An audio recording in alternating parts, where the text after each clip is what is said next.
सबसे बड़ा डर लोगों को लगता है अगर हम भूल गए तो। कुछ लोगों के मुंह से एक एक शब्द ऐसे छन छन के निकलता है और लगता है बस बैठ के सुनते रहें। हाँ, उनकी वाणी और उनकी जो बात करने की शैली लाइक कम्युनिकेशन स्किल्स होती हैं वो इतनी कमाल की होती हैं कि ऐसा लगता है इनको आराम से बैठ के सुनो, और जितना सुनो उतना ही कम लगता है। इसके लिए दोनों चीजें डिपेंड करती हैं, आप उस पर्टिकुलर टॉपिक पे या सब्जेक्ट पे कितना नॉलेज रखते हो, प्लस आपकी कम्युनिकेशन स्किल्स कैसी हैं। ये एक बहुत रिक्वेस्टेड टॉपिक है। आगे बढ़ने से पहले अ वेरी वार्म वेलकम। तो मैं हूँ doctor Archana, life coach, personality developer, counsellor. मैं एक एडवांस लेवल हिप्नोथेरेपिस्ट हूँ, लोगों के बिलीव्स और उनके माइंडसेट पे काम करती हूँ।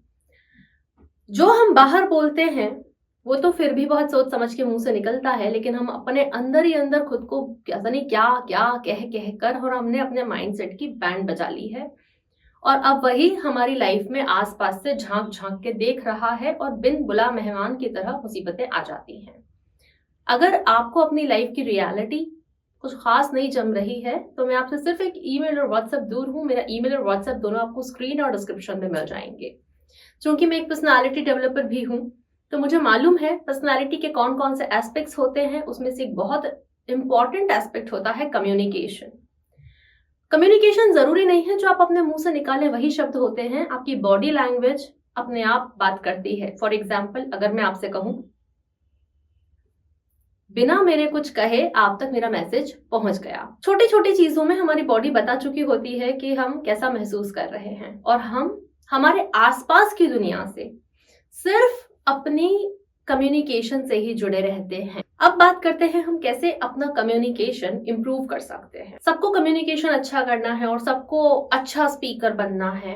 एक अच्छा वक्ता सिर्फ वही बन सकता है जो पहले एक अच्छा श्रोता हो। तो अच्छा श्रोता बनिए, ये अच्छा वक्ता बनने से बहुत ज्यादा इंपॉर्टेंट है। अच्छे से ध्यान से सुनना स्टार्ट कीजिए लोगों को। अब ध्यान से सुनने का मतलब क्या है मेरा? Many of the times what I have noticed is people just listen to reply, कि ये सामने वाला बस चुप हो। कई लोग तो उसका भी खैर वेट नहीं कर पाते हैं, चुप होने का भी सामने वाले का, और they just interfere in between. पहले सामने वाले को शांत हो जाने दे, अपनी बात खत्म कर लेने दे, उसके बाद आप अपनी बात कहें। तो 3 तरह की लिसनिंग बहुत कॉमन होती है। Number 1, listen to reply, listen to understand, and third one is listen to learn. पहले वाले ने नाम से ही बता दिया, जिसकी मैं भी जिस श्रेणी की बात कर रही थी, कि अधिकतर लोग सिर्फ रिप्लाई देने के लिए बात सुनते हैं, और वो भी सामने वाला पूछ कुछ और रहा होता है और हम बोल कुछ और रहे होते हैं, क्योंकि उसके बोलते बोलते ही हमने अज्यूम कर लिया था कि हमें पता है क्या बोल रहा है ये, और हम पूरा क्वेश्चन नहीं सुनते। तो कम्युनिकेशन खराब नहीं है, लिसनिंग खराब थी।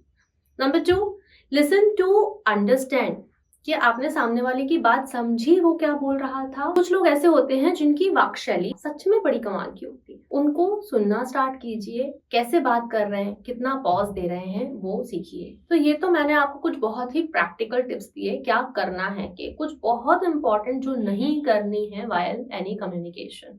झूठ बोलना बंद करें।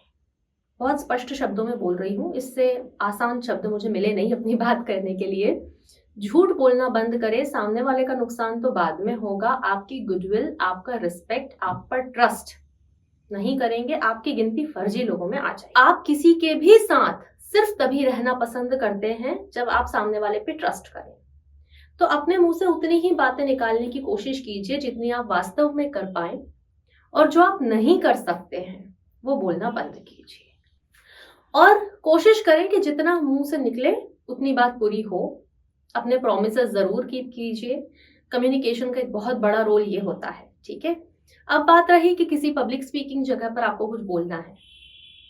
बहुत छोटा सिंपल सा फंडा है, प्रैक्टिस करके जाएं। वहां जो भी बोलना है एकदम रफली जाकर बोलना शुरू ना कर दे।